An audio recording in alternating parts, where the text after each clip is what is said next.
This is the Nuremberg trials of the literary. First time ever heard that. Will you unplug the mic, please? What's up? Okay. No, he doesn't need it. No glass. 'Cause they spill. They spill.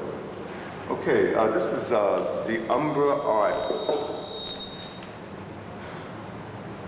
This is the Umbra Arts Summer Institute 1999, and we're happy to have John Farris, author of It's Not About Time, distinguished poet, fiction writer, and very much an activist in the early 60s, uptown and downtown, John Farris. Well, all that stuff that Norman Hicks wouldn't talk about the other day, I have to talk about, because if I didn't talk about that, I wouldn't have anything to say. I was born in New York City in 1940 in Harlem Hospital.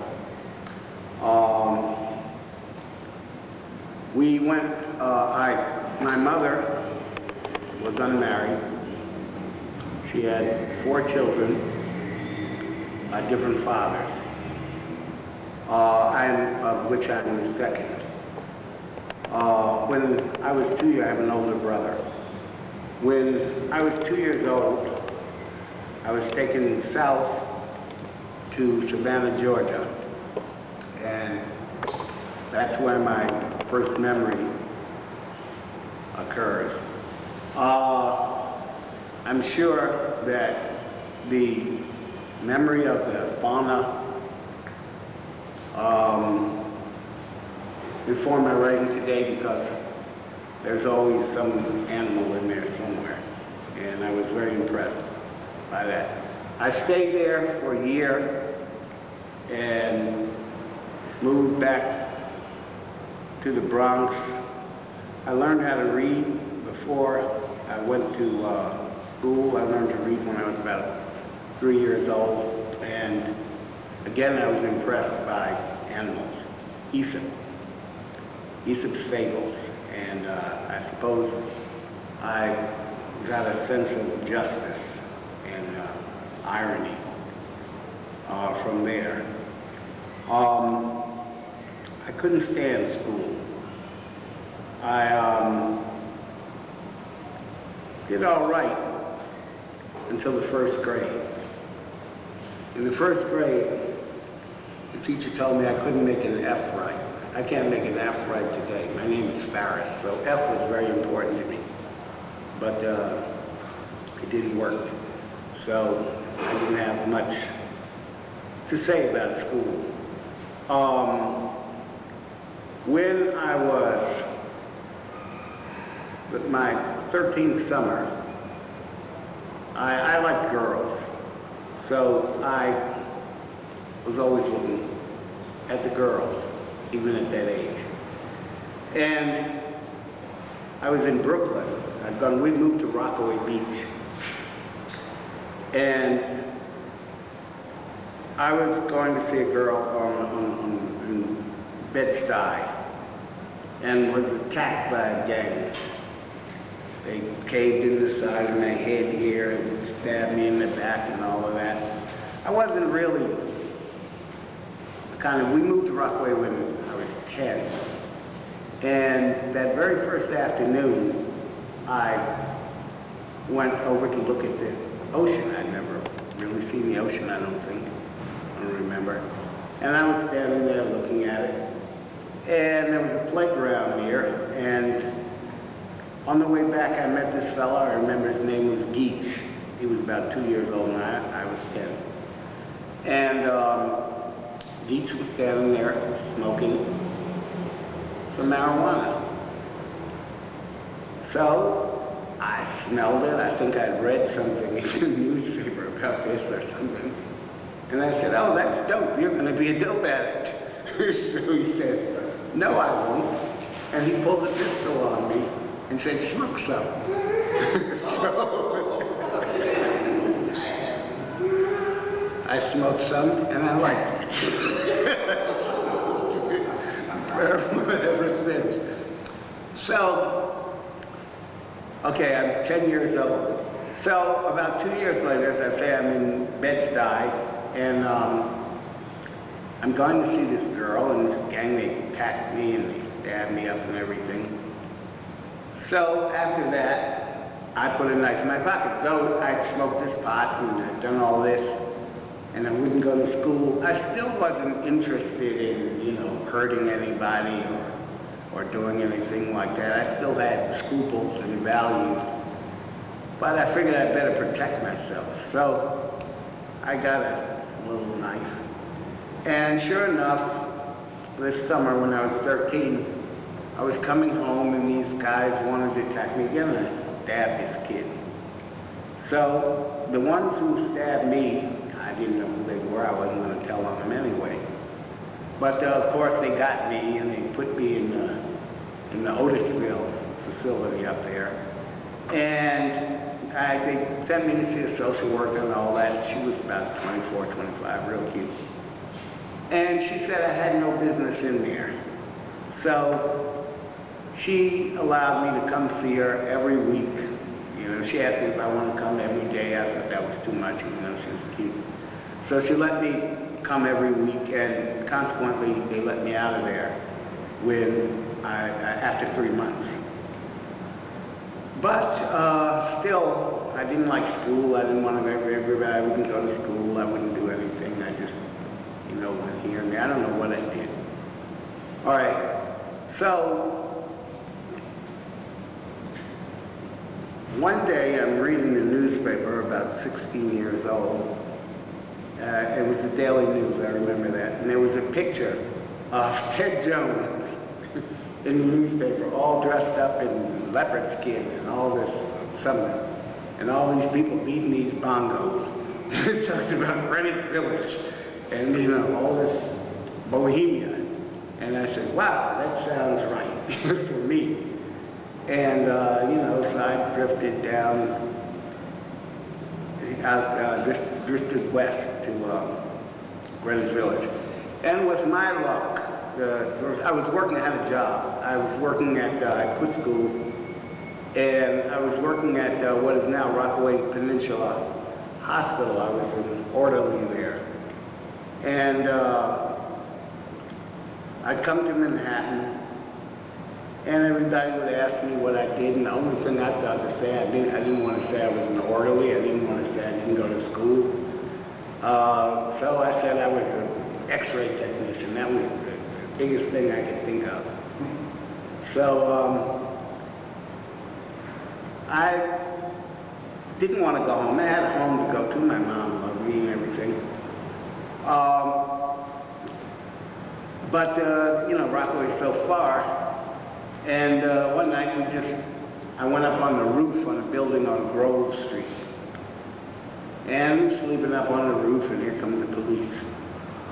So they locked me up for trespassing, and they put me on probation. So, a couple of months later, there I was indulging my favorite pastime, smoking pot. And this fellow, Dick Wallen, he was selling the pot. I used to go by there and smoke with him, he and his girlfriend. His father owned some shoe factory out in Long Island. He had a lot of money. And he had all this pot, so we would smoke it. So one day we were in this place, a dugout, over there on Bleecker Street. And I walked in, and there's Dick Wallen sitting with these two guys. And I sit down, you know, at the table. And I'm between, the two guys are here, and he's on this side of me. So he says to me, pass this to them. So I passed what was an ounce of pot to these guys, and they invited us to a party the next night, and it turned out they were the police. I didn't know this. They met us the next night. We're going to this party, and we're over by Abington Square in the cab with these fellas. And they stop at a light, and the police, they come up and they stick guns in the cab, And they say, don't move. So, you know, I looked at them. They took us over there to the, I guess it's, what's it, 5th precinct, 9th precinct, I don't know what it is, over there. And I haven't not done anything that I could remember. Was sure I would be out of there, you know, as soon as they got it straight. We're going up the stairs, you know. And I said, you know, you made a mistake here. So they said, oh, your name is John Farris, huh? I said, yeah. So they said, we didn't make a mistake, we have you. So they kept me in the jail there for 3 months, and they separated our trials. I thought they were going to just let me go. So they gave me a, you know, what do you call them, a legal aid lawyer. And he says, look, you know, just plead guilty to this, and, you know, you'll be out of here in time, sir. So I wanted to get out of there. I didn't want my mother to know I was in there. She didn't know where I was. So I said, okay, I plead guilty. They gave me 3 years. I said, my goodness. So I went up there, and, you know, I read, and I started writing in there. So when I got out,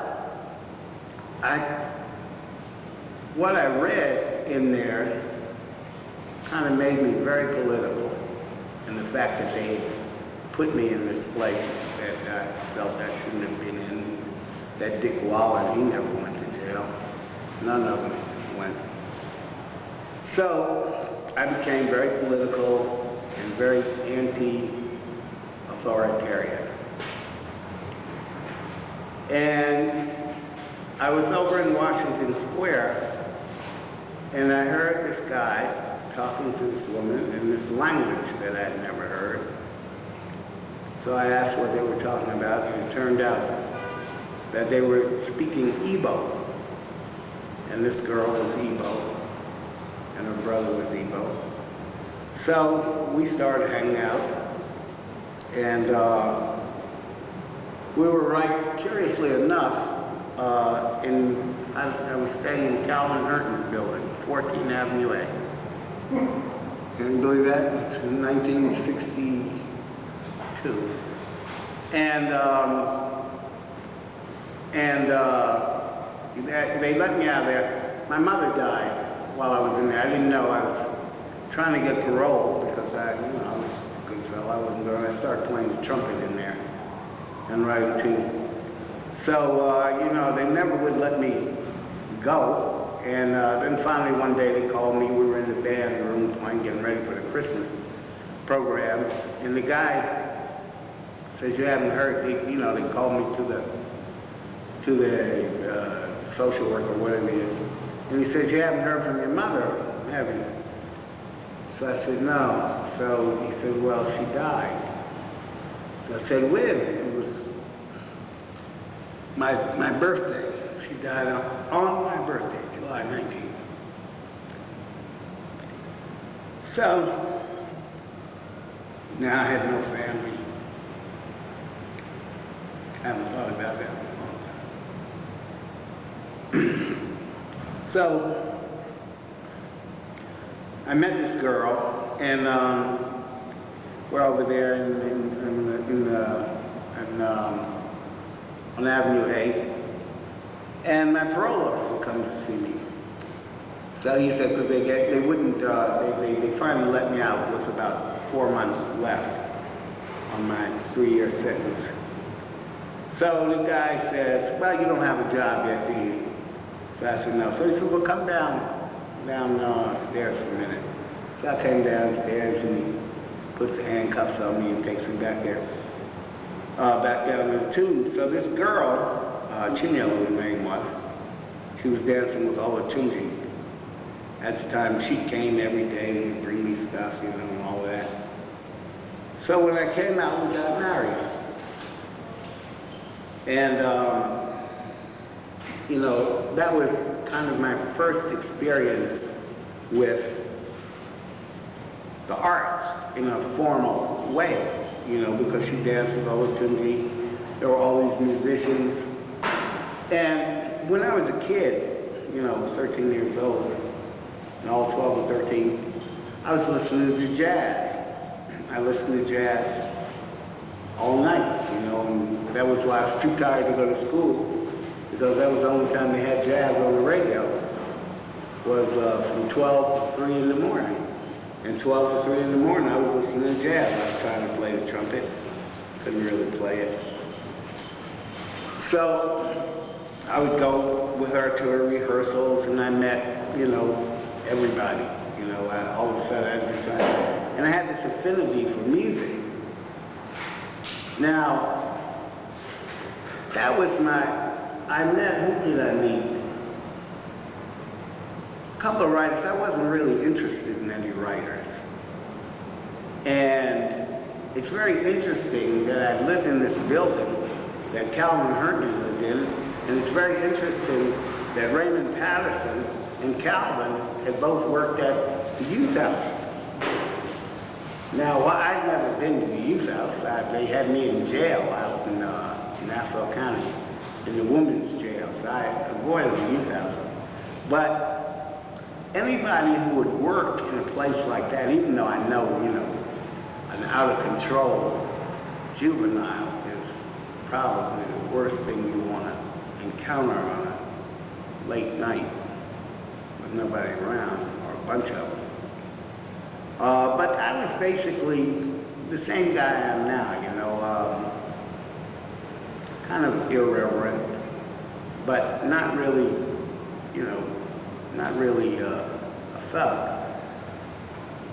But, so I didn't really have much respect for anybody the judge who had sentenced me was black, and the parole officer who sent me back was black. And I felt that they were not sympathetic. And so I didn't know who to be mad at. I was mad at white folks, I was mad at black folks, I was mad at Chinese, Indians, anybody. So now I'm with this woman, I'm married, and have a couple of kids. I have one kid. She's a doctor now. She's an osteopath. But, that wife is, she hires all the medical personnel for the Atlanta school system. So now I'm hanging around, and I'm coming in contact with these artists, and I'm hanging more with musicians than I'm with, because I don't like these writers that, you know, they're humorless, you know. I find them very humorless, and, you know, basically uptight, whereas the music, plus they didn't smoke as much pot as I like to smoke. The musicians, they like to smoke pot, so they try to hang out with them. All right.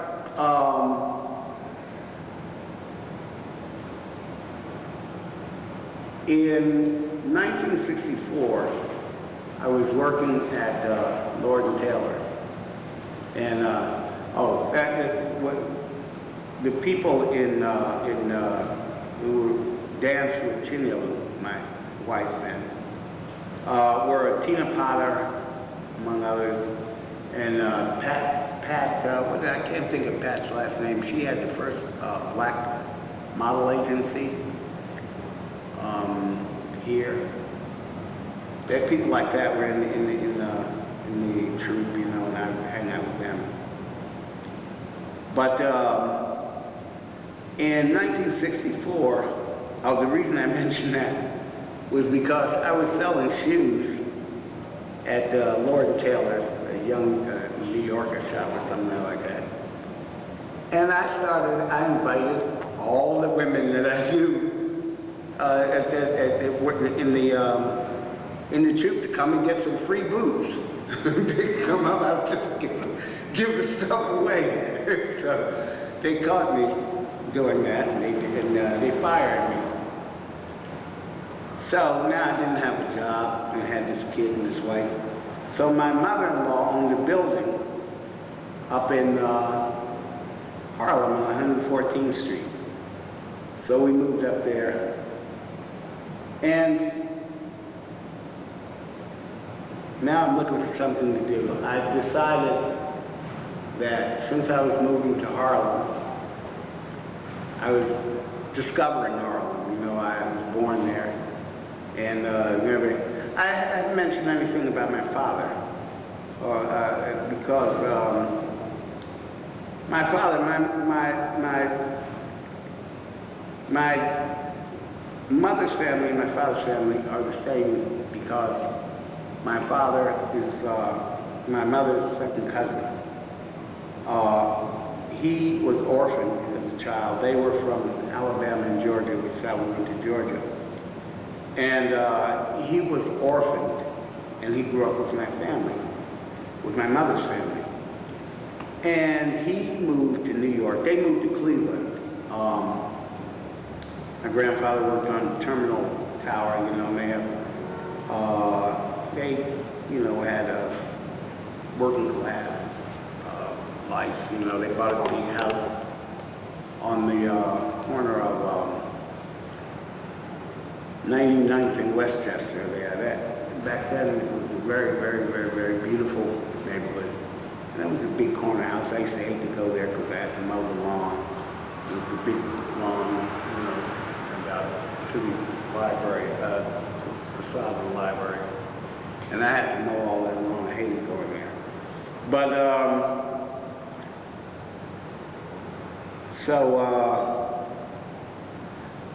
my mother followed him to New York from Cleveland.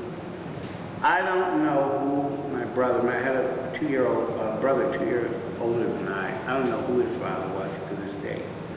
But, and I'm not really sure that Robert was my father, but he took an inordinate interest in me. It was really strange because my mother was very, very, very intelligent. She was a bright lady. But she was depressed and couldn't, you know, dysfunctional, except for having sex. You know, but she was a nice lady. I never heard her curse. She didn't drink. You know, she was just crazy, I guess. And she had this relationship with this guy who was supposed to be my father. And he was a gambler. He never had a job, but he always had a new car, always had everything, and he would always come and get me. I would stay there, you know, maybe once every 2 weeks. I'd be over there. And so, because he had a big apartment there on corner 135th and Lenox. And, he kept me well dressed, and I always had money in my pocket when I was there. And so there was this contrast between, the impoverished, he was some sort of lumpen, but he was a well-doing lumpen. And she was, a welfare recipient. And she made more sense to me than he did. Because I remember, there were these silly conflicts that would go on, like, one day I'm sitting in his house and I'm eating these peas. I didn't like peas anyway. And I'm trying to get these peas up on my fork. She had told me, how to eat properly, eat with the left-handed, eat with your hand in your lap here and like this. So I'm sitting there trying to get these peas up. And, he says, well, take this fork, take that knife, and put that in. So I said, well, Mom said don't do that. So he said, thank your mother. So he didn't really impress me all that much. And he never really talked a lot. He belonged to this club where they gambled. And he always had me in the car. And I'd be sitting in his car while he'd be in there gambling. You know, and I'd be sitting, and he had this, he had this number that belonged to his club. He was 22, so they used to call me 11. Well, to go back, so now my mother died on my 21st birthday there. Now I'm married and everything. And I'm saying, now, but I don't see how, even though I call him my father now, all I knew him as was my cousin. So I was saying to my mother's friend, I said, T, I sure would like to know who my father was. So she tells me, well, your father, my mother died of cancer. So she said, your mother says Robert is your father. Boom. So I asked Robert, I said, well, Robert, are you my father? He wouldn't say anything, so that was the end of that. And I didn't, after that, I wasn't too friendly with him. He wanted to be friends, but I wasn't too friendly with him. So now, I lose my job, and we go up there to Harlem. And I'm looking around for stuff to do up there. I don't know why I thought Harlem was another country. Something that was really wonderful to me because I knew there was a lot of culture there, and I was missing all this culture. And I wanted to find out about it. Of course, by the time I got there, the culture was gone. I mean, I grew up some with it. I would hear all the music up and down. I was born in 1940. So when I would be there from Rockaway, it was really amazing to me. Rockaway, there was nothing there but the ocean, and all that stuff. And here was all this music I liked, people and everything. So that was exciting. So now I'm back there, and I'm going to go look for this stuff. And of course, it's not happening. So then I look in the paper and I see Malcolm X is speaking somewhere at the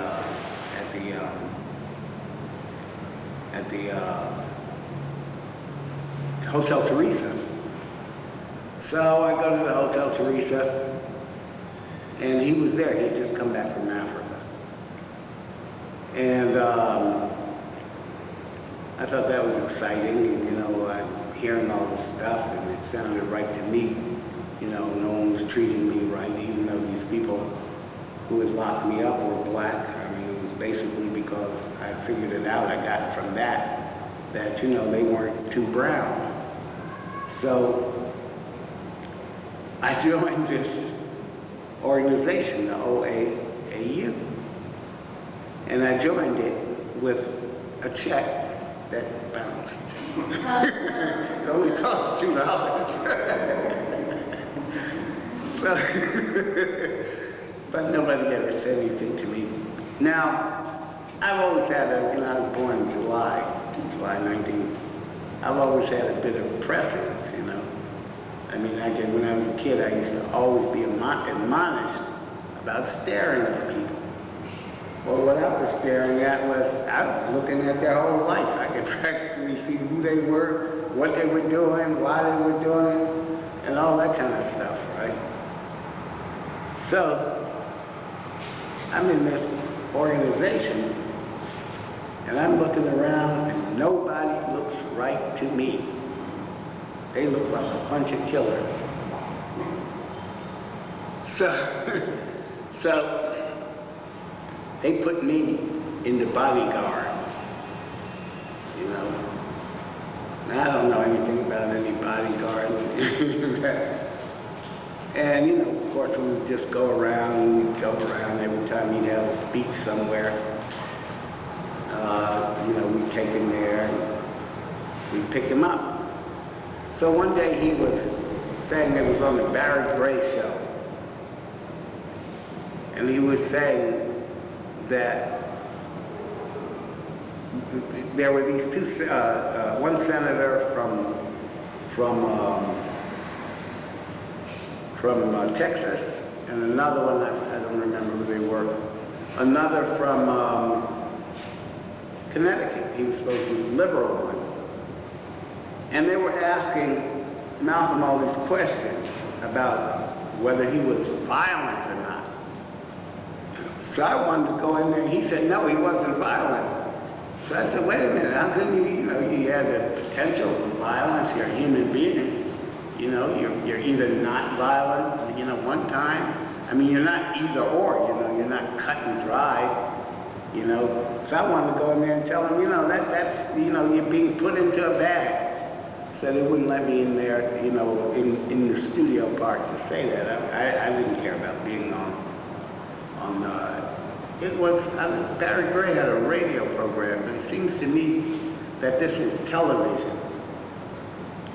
Because we were on 42nd Street, but he was the moderator. So then when we came out of there were these Muslims waiting in the elevator. And they said they were going to kill him. I said, wow, one of the guys with us had a gun. And it was about 2 nights later, about 3 nights later, that his house was bombed. And we went out there to get him out there.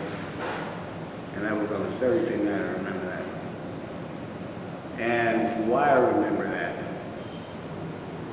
was the week before he was killed, about 10 days. Because we had to go to the airport and pick up Sheikh Babu, Mohammed Babu, who was the president of what had been Zimbabwe. And another fellow, I don't know if he was from Saudi Arabia or somewhere like that, but they were these high mucky mucks in this Islam. When I joined this organization, I was never interested in religion.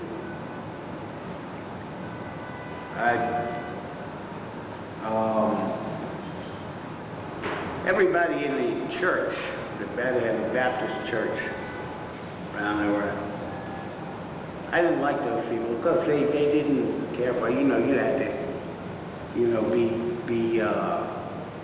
those people all had jobs, they worked on the dredge, they worked construction, they did this, they were maids, they did whatever. But they had their families intact.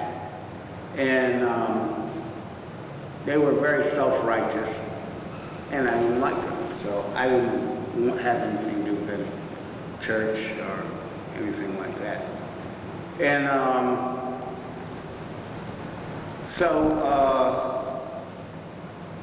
these people are there, and I expect that Malcolm was going to be, talking about what we have to do, to get our thing together and all that.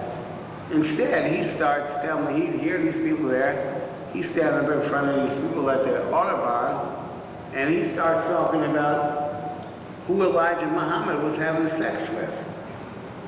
So I said, oh my God, that doesn't sound like you should be talking, you shouldn't be saying that.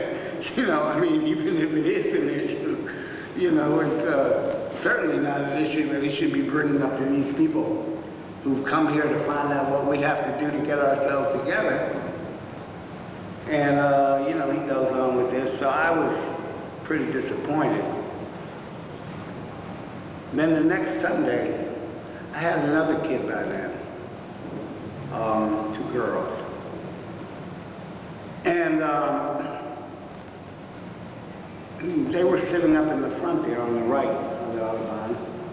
And they told me to go stand in the back, fortunately, because I'm a fool. I probably would have jumped in front of those people or something. But, then I heard them take your hand out of my pocket, Malcolm, and then I saw him get shot.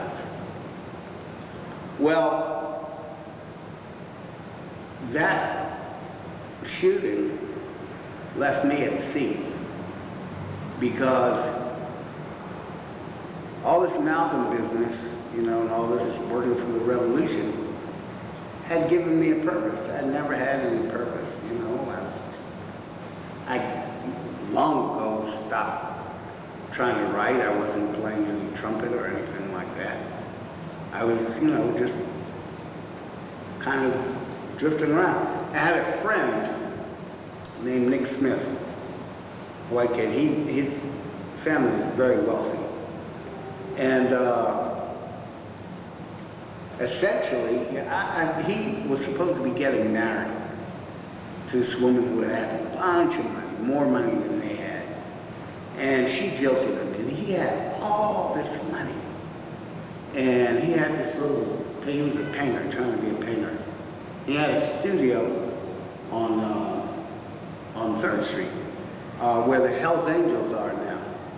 And this guy used to just give me like tons of money, enough to take care of me. I mean, he wasn't a homosexual. He was just like, give me this money. The guy liked me, you know. And it was enough. I used to drive, boy, I was sharp. I had tailor-made clothes, shoes, and all this stuff. And, you know, my family was all right and everything. And so now I had absolutely nothing to do. I had no idea of anything. And then William Patterson comes up to me. And William Patterson says, hey, you know, we're getting ready to start this organization up here. You want a job? I needed a job. So I said, sure, I want a job. So that's how I got to the Black Arts. They were starting the Black Arts Repertory Theater School. Now, I had this problem with these writers and with these, you know, people like that.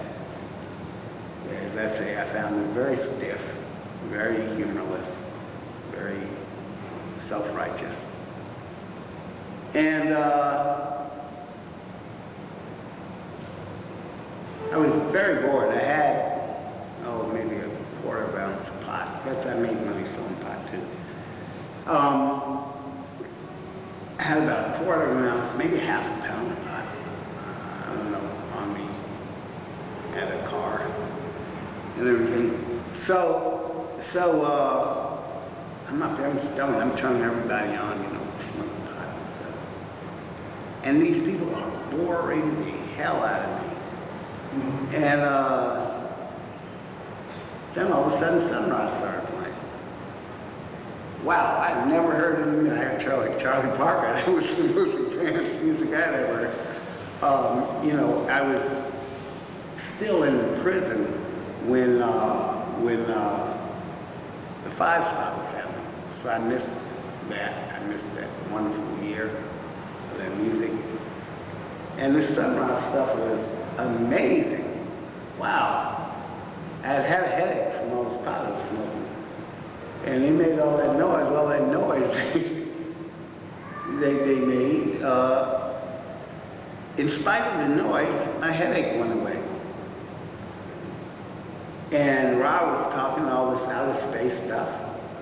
So I said, well, this guy must be some kind of extraterrestrial. So then, but we all went to eat together there someplace on 132nd and Lenox.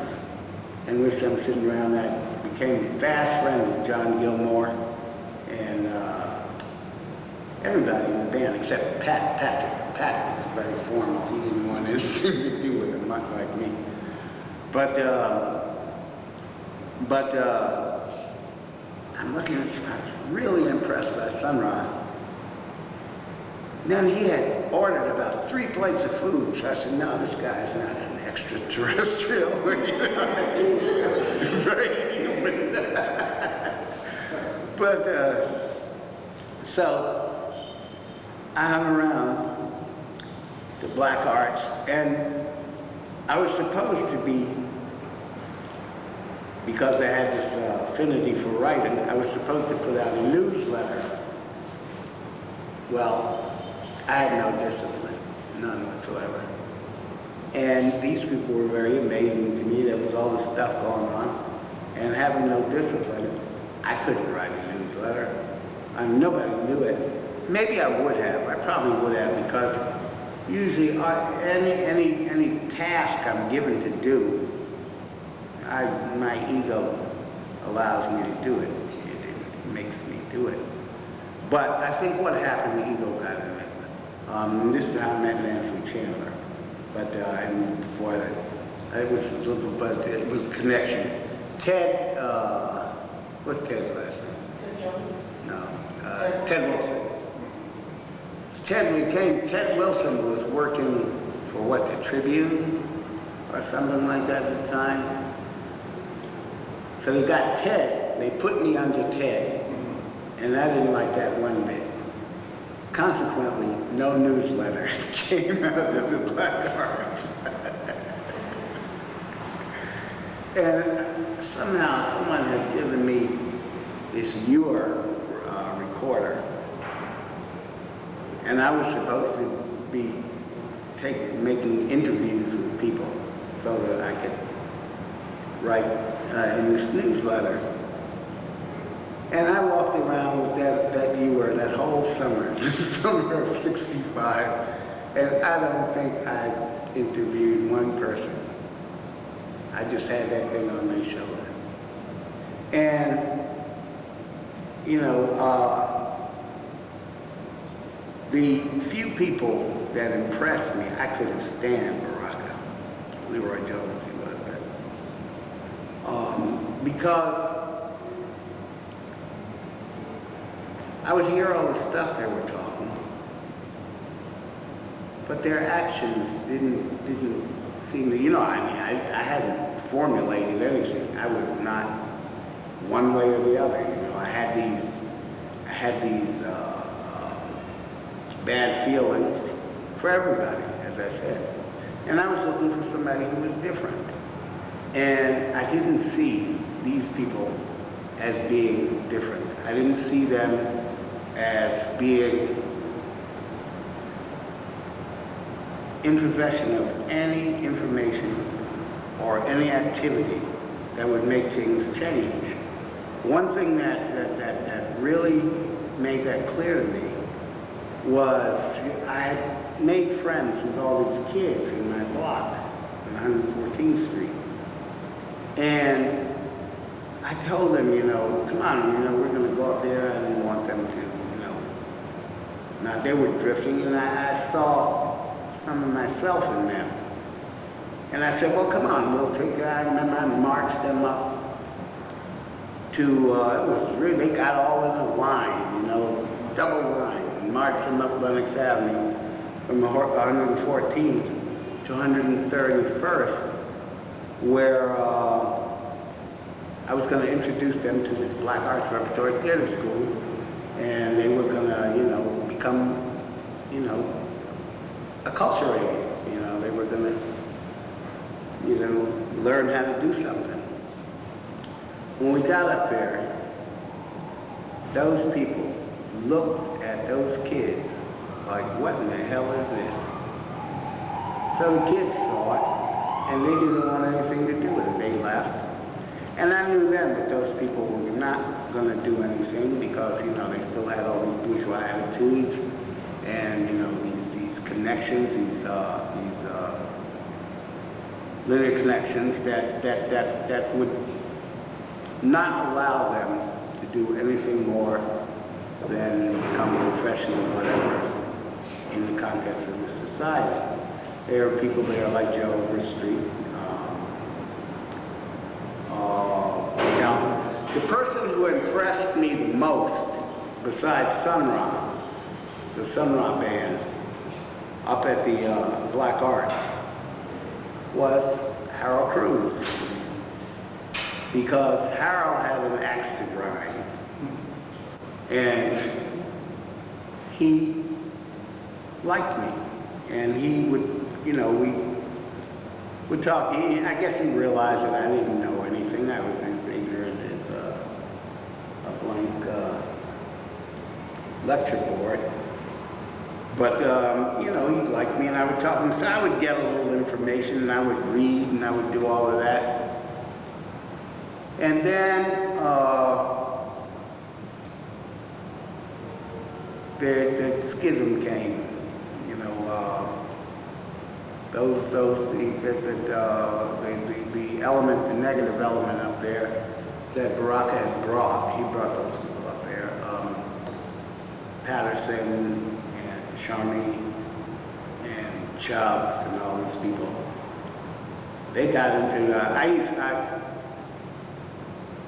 I was friendly with, because of having come from, you know, Malcolm X and stuff, all that. I was friends with these kids who were in the 5%. You know, they were the children of people who had gotten put out of the mosque for various infractions. And they knew all this stuff. And I wanted to know who they were and what they were talking about, so I hung out with them. So I had the reputation of being a kind of thug. Plus I had a gun. Because when Malcolm got killed, all these people got killed with him. And since I was up there as bodyguard, my picture was all in the magazines and all with Malcolm. I figured they were going to come looking for me too. So my brother-in-law and I went up to Connecticut, and I had a pistol about that long, great big old pistol. And I used to be all dressed up and have a big old Panama hat, and I had my pistol stuck in my band here. And once, I'm so lucky. I mean, I'm so lucky I'm unlucky. I went up to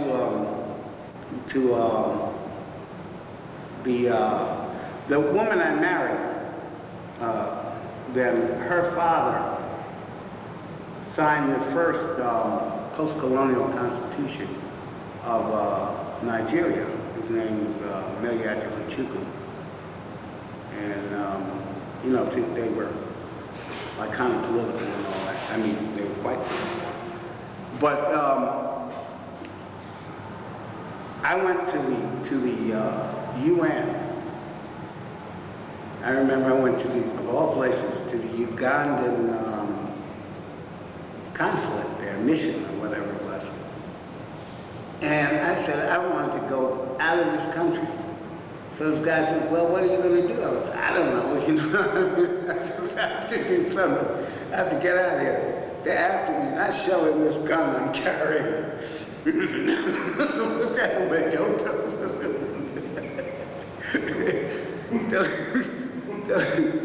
So,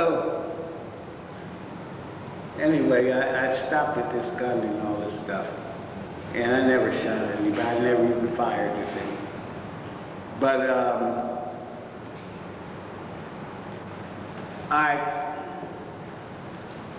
after Malcolm got killed, and these people didn't seem that they were going to do anything. It didn't look like anything was going to happen. They had this. Oh, I know what I'm saying. There was a schism between these people, and that culminated in Larry Neal being shot. I go back uptown, and I knock on the door of the Black Arts, and John Moore let me in, and they told me, they said, well, we have Roland Snellings, who was Roland Snellings, and we have him tied up in the basement, and we're going to kill him. So I said, why are you going to kill him for? I didn't like him much.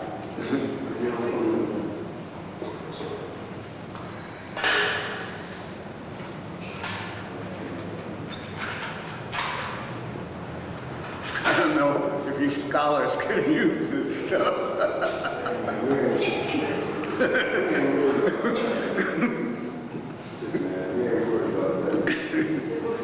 Well,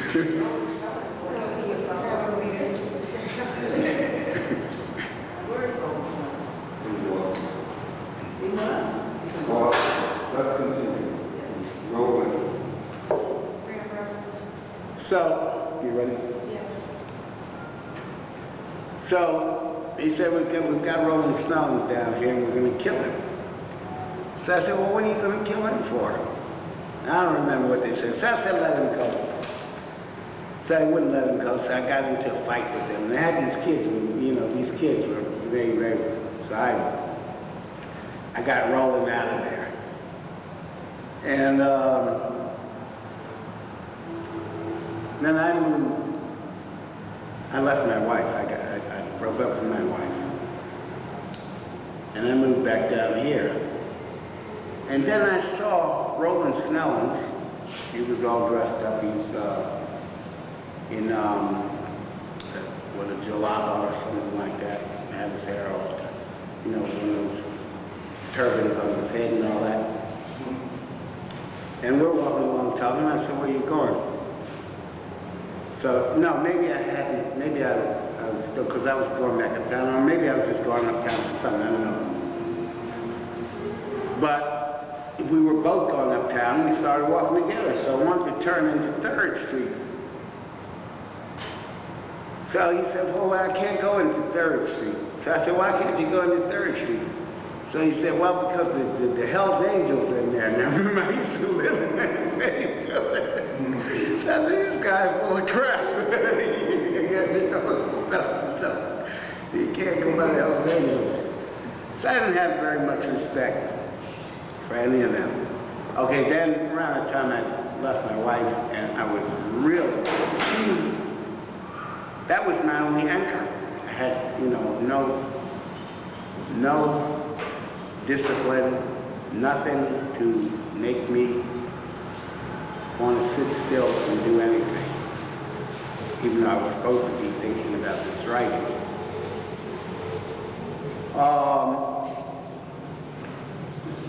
Around this time, they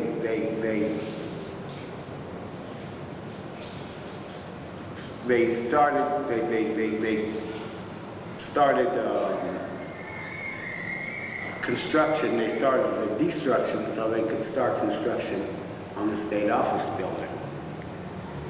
And everybody went up there and to protest. So there was something for me. I couldn't do anything. I could protest. So I went up there and I was a protester. And I went, Baraka had become Baraka, and he was in Newark. And he had Spirit House and all of that. The political stuff that he did over there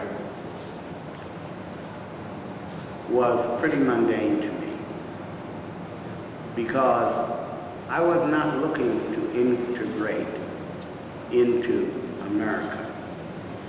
I wanted America to become something else.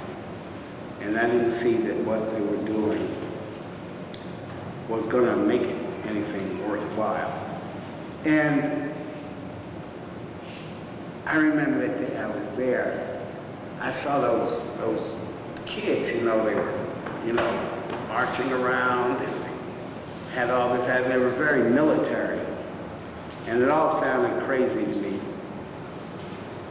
So I couldn't have anything to do with that. And it was around that time that I started trying to write. And his poetry, was the most, everybody was supposed to be a poet. I started writing this poetry and it was god-awful. I was already 26 years old. I was literate though, because even though I hadn't gone to school or done anything like that, I was always reading. And probably knew as much about anything that wasn't specific as anybody else. If it came to specifics, I had had no idea of anything. And that was what I was writing about. Anything and nothing. And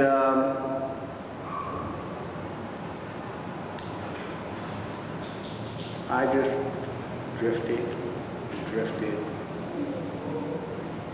and drifted until I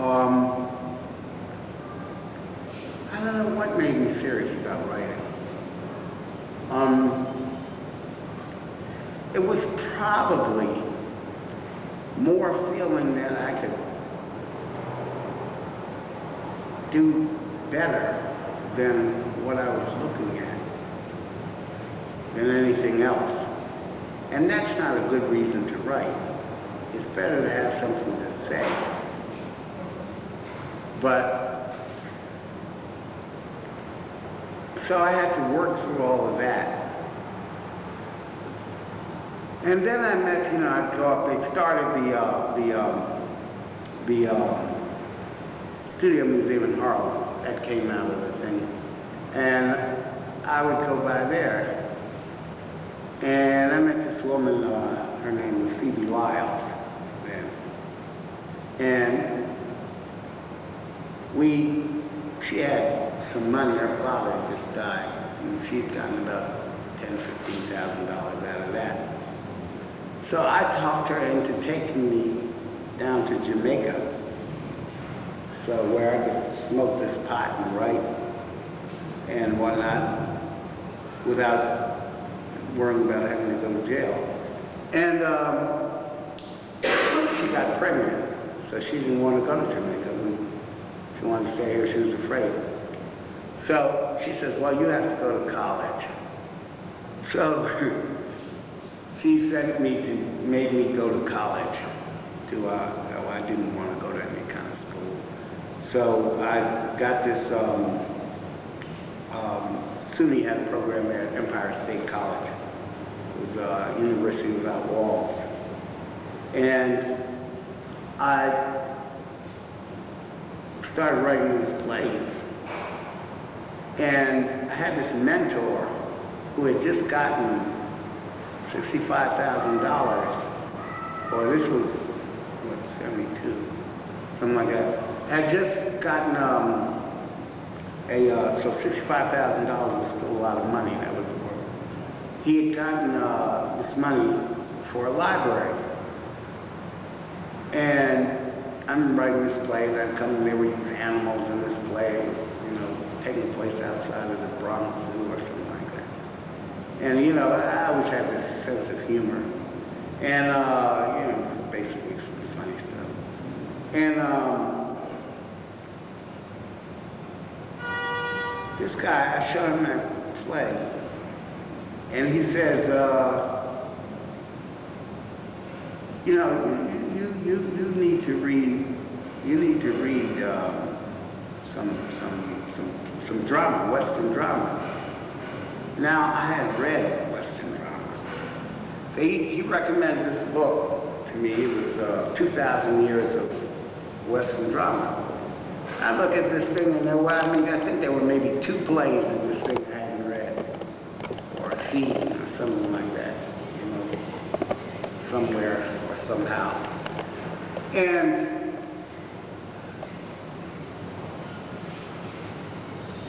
I didn't want to write like that, I wasn't going to write like a Greek. I wasn't going to write like Shakespeare. I wasn't going to do any of that. And so, that kind of stopped my impetus. And then Camille Billups and her husband had just opened their archives, and they had published a book, black drama from the 18th century to the 60s. So I go down to see my mentor, and I have this book on it. So he just gotten the $65,000. He looks and says, "What's that?" So I showed him. That was the one book he didn't have in his library. So I wasn't too impressed with him either. And that was the end of that. And Julius Hemhill's wife ended up being my mentor after that, because I asked for it to get away from him. And I didn't make that play, and I started writing this poetry. Had been writing this poetry, and she wasn't very impressed with my poetry. So I left there. And my wife, that one's Phoebe, she had finished her bachelor's, and she was in the master's program at Pratt. And the minute she got her master's in art therapy, and I used to type her papers for her. And when I was working with Betty Blaine Taylor at the Children's Art Carnival. And when I came in, we had now a kid, and my kid just finished her master's in communications. If anybody wants a big 25-year-old with a fresh master's degree, she just came back to New York. She needs a job. Anyway, I would be playing while Phoebe would be writing her papers. She has a PhD now. She finished her. She started the Indian Studies program at Purdue. She's a tenured professor at Purdue. So I would be playing with my kid under the table while she would be writing her papers that I would ultimately type up. So she asked me to make one of these tests they make in art therapy, where you draw a picture of, what you said. She wanted me to draw the family. So I drew me under the table playing with my kid while she was there. So that wasn't Cliff Joseph. It was Hope Stevens' husband's name. Does anybody know? Hope Stevens. His name. He started the art therapy program out there at Pratt. I can't think of his name, man. I can't think of it either. Anyway, he interpreted this as my dependency, our dependency on her, her. In other words, we look to her for nourishment or something like that. And I let this guy make me leave my wife because I wasn't going to let that happen. I wasn't going to be that. So when she got her master's, I said goodbye. And my mother-in-law said, "You're the biggest fool in the world."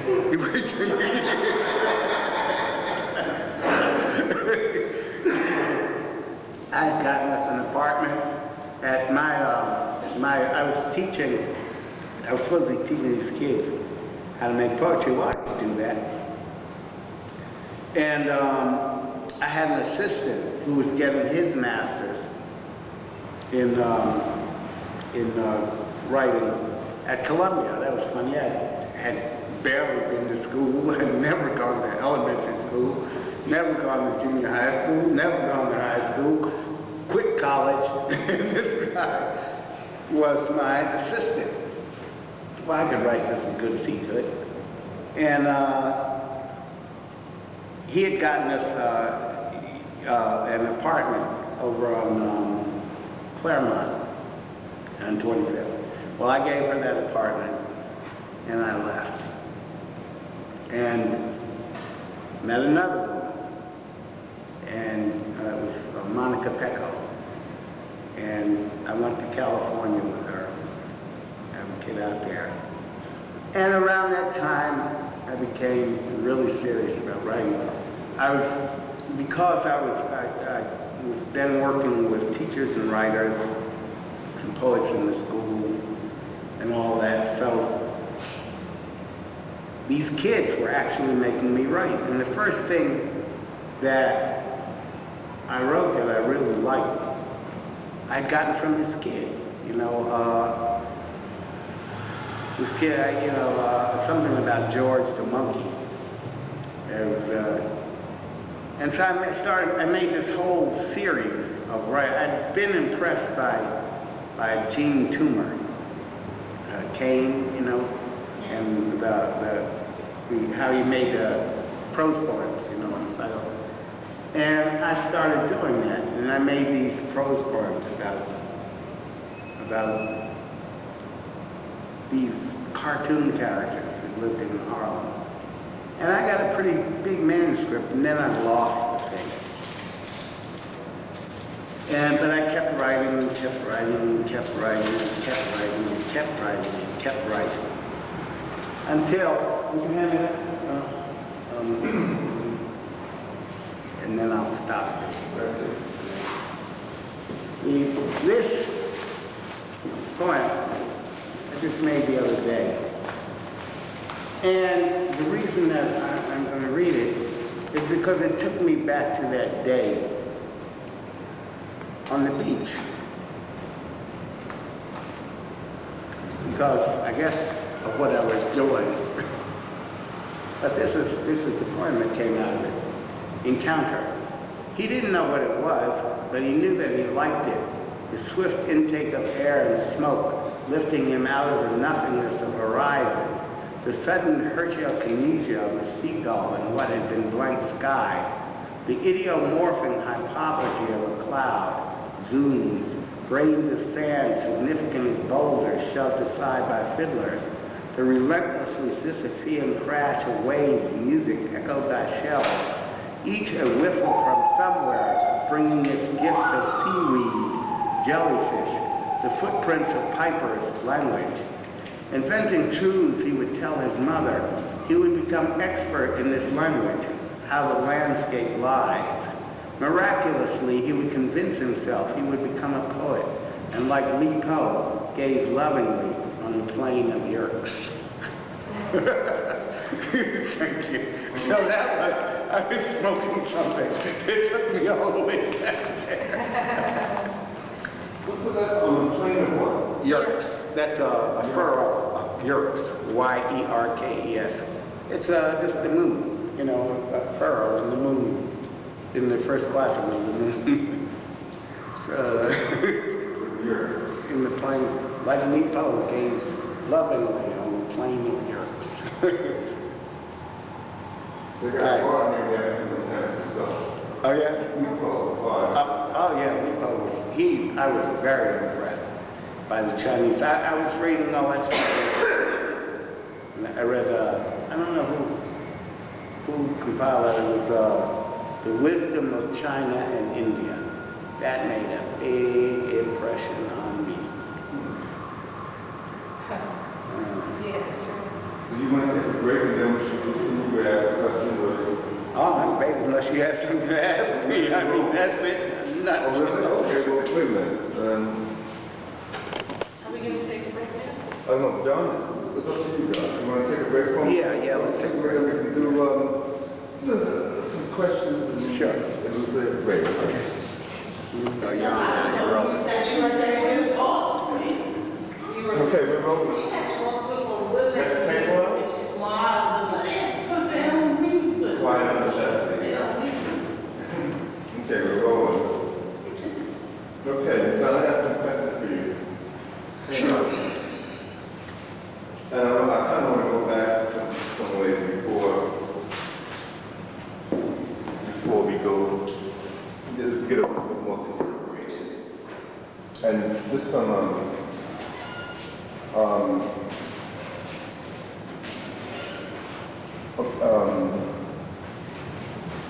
the Malcolm X assassination. Mm-hmm. You said your daughters were sitting in the first row, Mm-hmm. right? I mean, Yeah, they brought them in, and they were sitting,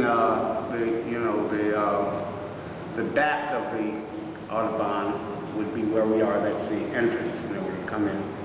And the stage was down there.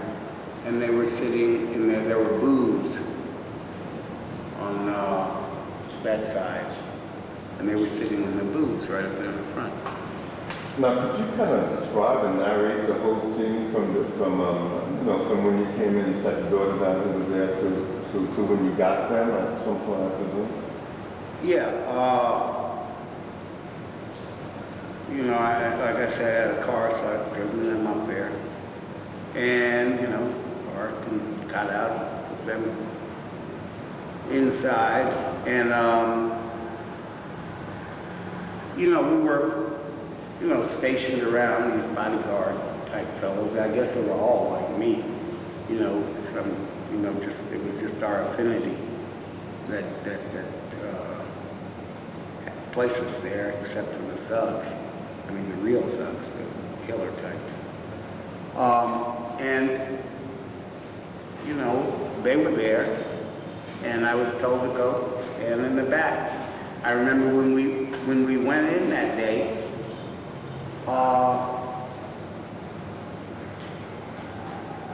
it seems people were being searched that day. Or maybe that they usually were and they weren't that day or something. There were usually a bunch of police around and there were none that day. And when the shots occurred, there was just pandemonium, just people all over the place, And I knew a couple of the fellows that grabbed Butler and all of them. But I got sick right after that. Or maybe I was sick before that. I never get sick. And I couldn't get out of the bed for 3 days, and that was the first day I was out of the bed. And that's what I got up to. It was pandemonium, man. It was, bam, bam, bam, a lot of people, everything. Not being a professional bodyguard, I mean, you must. I was a professional nothing. Oh, yeah. Oh, man. Oh, God. It's very loud. Now, how did you get your daughters? Do you remember? Yeah, I went and got them. First thing, or were you still aware or worried about other people shooting, or? No, I went to get them. And what was their state? Just confusion. Did you know the people who shot Malcolm? I'd never seen them before. Never saw them. I know the story now, but then I didn't know who Talmadge was. I'd never seen him, Norman Butler, or another. I couldn't even tell you that they were the ones who actually, I didn't see those people. You didn't see it who shot? Their backs were to me. Boy, assassination is thing. That was a very professional job. I mean, you can't tell me that somebody wasn't in on that. I mean, the way the police were not there, and procedure was not adhered to, and all that. A real professional, and I guess A real professional job, man. And now this is I I noticed you didn't mention at any time Dr. Martin Luther King. Can you wait for a moment? Sure. Sorry, I want to kind of remember. Okay. You can remember the moment. What was your relationship to after Malcolm's assassination with OAU? I mean, were you still a member? Did you just drop it? Or what? Yeah, Malcolm's sister came down, and she supposedly took over the organization, and she had some really good things to say about, owning property and, doing all of that. But I found her very, very egotistical and subsequently very shallow. And so I lost my interest in all of it. But you tried to continue with it. So you I weren't- tried to,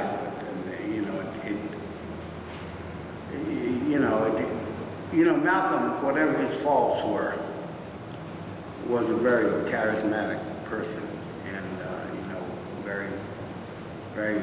I found faults even then, as I said. I found.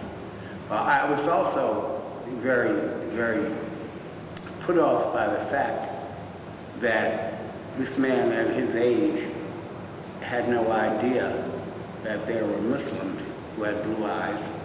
I was also very put off by the fact that he even wanted to be a Muslim because, I knew that those people had 3 kinds of castration, and the worst was reserved for Senegalese, and Sudanese. I mean, they had to carry straws to piss through.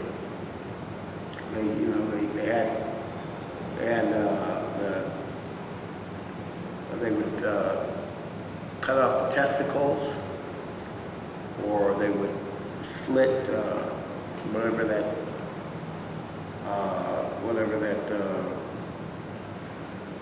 viaduct in there, for one of the better terms, that carries the sperm to the penis. They would cut that. And then the third kind it was complete shaving. They cut everything off, and they reserved that for Senegalese. So, I wasn't really impressed by all that Muslim stuff.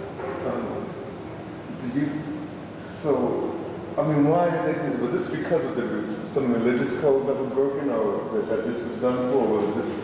Why? Castration? Yeah. Well, they had this irregular, they had all these women, and they had to have somebody to watch them. No. They didn't want anybody fooling around. That's the only reason? That was the reason. God. So you knew this at that time? Yeah, I read a lot. And you had contact with Malcolm, personal contact, right? Yeah, I had personal contact with him. But you didn't mention this when you were talking to him during the... You couldn't, how could you do that? He was a sort of pompous fellow, too, Well, tell us a little about your personal contact. Yes, tell us. Well, I was just lucky, like I say, the day that I went up there, I was just looking for something to do. I moved to Harlem, and, I had no job. And, it was not until after that assassination that I was offered a job. I didn't have to pay rent because my mother-in-law owned the building. So, I went to join I saw in the paper that he was up there at the Hotel Teresa. He had just come back from Africa. So I went up there, and he happened to be in. And, we had, he liked me, I liked him. Just talking to him. I was awed. There was this guy who was totally famous and everything, and, I didn't know anybody who was famous. The only person I had ever met who was famous when I was a kid, living in the Bronx, I used to have a paper route. And so I would, go and get the newspapers on Sundays for people. And who lived next door to me that I used to bring the paper to was, again, music. I've always had this thing with music. Was Fats Waller's ex-wife. And his son worked at a music store on 3rd Avenue. And, I used to go there. That was the only other famous person I had ever met. Tunji, because I was married to I met all these, musicians. So you were awed by Malcolm when you walked into the hotel? You couldn't help but be awed by him. He carried himself that way. He was very, very aware of his importance. And so I guess your awe was dominated all the contacts you had. Yeah. Yeah. I just got over that. I would never have been able to. Even talk like this. I was never allowed to really have an opinion about anything. My father didn't talk. he was a gambler, you know, I mean, he showed no emotion whatsoever. And when I was maybe about 12 years old, I decided I wanted to really be a writer. And I remember we were walking across Lime Avenue, and he asked me, he said, well, what are you going to do? What are you going to do? And I said, well, I think I want to be a poet. And he said, what are you going to do, some kind of sweet man? And, you know, he was just very, very taciturn. Yeah, other things was funny, but I was thinking something different. Yeah, you know, that wasn't in his lexicon, you know, it was, you know, and that's why, I mean, you know, he always had, you know, plenty of money. I mean, you know, forgive the term, but, you know, I mean, nigger rich, you know, and, you know, like I say, my mom didn't have any.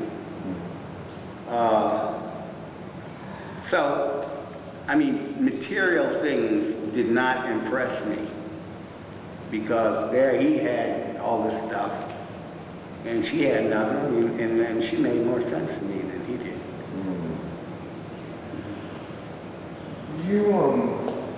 So after Malcolm's assassination, you said William Patterson came up to you. I think there's a little bit more background on William Patterson. I've never seen William Patterson before in my life. I never remember him. William, Pat. Pat, okay. I don't even know how I met him. What brought him up to me? It was probably around here somewhere. You know, it had something to do with weed or something. You know. Okay. But yeah, he offered me a job, and that's how I got to the Black Arts. We had just come from Cleveland. My wife and I vacation. He asked me if I wanted a job. Did you have a job description? Did you get paid? Yeah, my job description was associate. I got paid. I got paid $80 a week. And you were what? That was as much money as that made my life. Black Economic Program. Black Economic Program. It was a great program.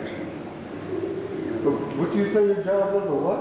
An associate at the Black Arts. That was associate. the title. Associate. Yeah, and I was supposed to be making this newsletter, but there was so much chaos. Okay, could you set the scene for well, two things. One, I see Muhammad Surrey, rolling the snow. I mean, you said you just walked in. Could you kind of describe it a little bit more, you know, when... Yeah, I've been downtown. I was,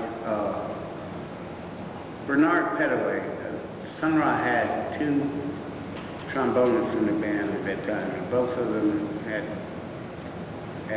bad fortune. One was Teddy Nance, and Teddy Nance died of an OD. But Teddy Nance had a place on 2nd Street between C and B. And, you know, I'd said I just left my wife first. And I was staying down there. And Bernard, that night, had one of these nights around there. It was only about in a 2-week period. Had taken some LSD. I didn't know because I wasn't taking it. I wasn't using LSD or anything like that. And I remember he was standing by the radiator acting really weird. You know, he was, you know, very paranoid and stuff. And I didn't know why. Nobody said anything. And then he walked out in the street, naked. And so they took him up to Bellevue. And I guess he's up in Harlem right now. He gained all his weight, ballooned, you know, like that. And he, whatever nervous condition he had, I guess he had a stroke or something because his eyelid. This is federal time. This was in 66. Oh, this all happened in 66? Oh my God. So I was down here, and then I heard all this stuff was happening at the Black Arts, and my wife was still up there. So I went back up there, you know, my kids. So I went back up there, and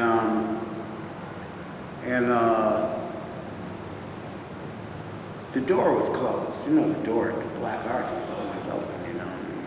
There was always activity. And the doors were closed. So I knocked on the door. And Johnny Moore opened the door. I don't know, was Johnny Moore? Maybe Patterson opened the door. I'd already beaten Charlie Patterson up in the street about some silly argument. And, you know, he was always, you know how Johnny Moore, how Charlie was. He always was really cool. And so he said something I didn't like, and I punched him, and I found out what kind of person he was. So they didn't scare me, and they said that he it wasn't William, I think it was Johnny Moore, because that's who I had a fight with. Johnny Moore, he had a big crossbow, with which he was going to shoot Rolling Stones. I'm sorry to laugh. It was ridiculous, let me tell you. Absurd. I mean, it was a comedy of errors. You know. Did you ever find out why they wanted to shoot him? You know, I mean, insanity. You know, what more? I don't know. The reason they liked me was they had all these complaints about, you know, these bourgeois people, you know, that's why I was kind of between the two, you know. There was Baraka, you know, there were all these middle class people who, you know, there was Overstreet. I mean, you couldn't be more middle class than that. Well, I mean, you know, there were all these, you know, these people. Larry Neal, all of them. And, you know, there were these other guys who were saying, look, these guys are not going to do anything, you know, they're not going to, and, you know, while I thought they were a little crazy, you know, I didn't really want anything to do with them. These Baraka and them, they were basically rejecting me, even though they hadn't invited me up there. It was William Patterson who invited me up there. He was some kind of, but Steve Young lived with me. Steve Young was he had a big apartment on, we moved, had a big apartment on 110th Street there, in the same building that Butterfly McQueen lived in. And, I had about 7 rooms or something like that. And Steve Young lived with me for about 4 or 5 months. And I got a big record cut because he didn't have any money for rent. And when he left me, he worked at a record store up near Columbia. So he left me all these really great records, you know, the whole library of, you know, jazz. So I filled him, he had a lot of modern stuff that I hadn't really heard, you know. All these people, Arthur Shep. So he was with Black Arts also, Steve Young? Steve Young was the assistant director. Mm-hmm. So see, while they were kind of rejecting me, you know, but Steve was living in my place, and, you know, the thuggish element wanted to recruit me into there because they were impressed by the so-called Malcolm X background, which was no background really to speak of. You know? I just turned up in there. All the rest of these people were regimented into that. I mean, they had come from Chicago, they had come from all these places. You know, they were really murderous, I think. In Malcolm's group or in Black Arts? No, I'm saying that's why these people with the Black Arts were impressed with me, because I had come from this, what they figured was this, you know, really radical thing. And they weren't radical, you know, they were middle class too, you know, trying to be, A little lower. Now, did you see Roland tied up, or what was the scene? Could you Yeah, he was down in the basement, tied up like that. I don't know how they got him there. Yeah, he was. And I let him go. I untied him. You can ask him that. He'll tell you. So you just walked down there and untied him, or how did you? Yeah, I got beat up. I beat up. I punched I punched Johnny Moore. That was a scary guy. Whoa! Yeah, I don't know what kind of. He used to always say, what was his? He used to always say, and finally. So everything was and finally. And finally, and it sounded so final. Everything he would say. Those guys robbed a bank up there. They went down to Washington, D.C., and they held the government in hostage. They had the government of the United States closed down for 24 hours. You remember that? And they killed this guy who was a reporter. Who did they have hostage? They had somebody important hostage. And they had this kid in there who was a reporter from Howard, somehow, from the radio station in Howard. And they killed him. Why? I don't know. This is before or after Black Lives Matter? It's right around that time. Around the same time. And they got out of jail. This is very... They didn't even stay in jail. Yeah.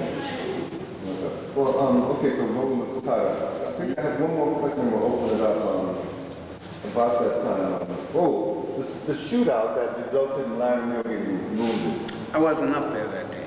Oh, well, what did you hear happened? I don't know. All I knew was they were up there on 132nd Street shooting back and forth at each other. And who was shooting at who? They were trying to get Baraka. There was the Baraka group.